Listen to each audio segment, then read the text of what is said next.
అందరికీ నమస్తే.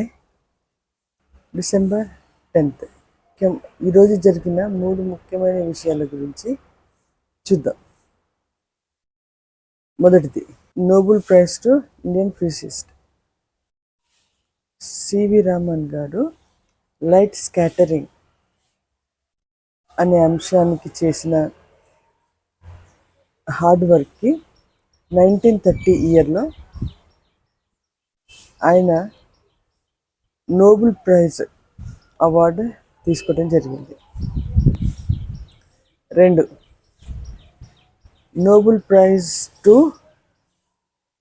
Indian economist Amartya Sen గారు ఎకనామిక్స్లో ఆయన అందించిన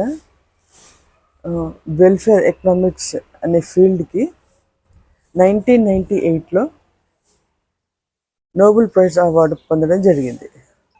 3, adaptation of UDHR United Nations General Assembly వారు 1948లో యూనివర్సల్ డిక్లరేషన్ ఆఫ్ హ్యూమన్ రైట్స్ని అడాప్ట్ చేసుకోవటం జరిగింది.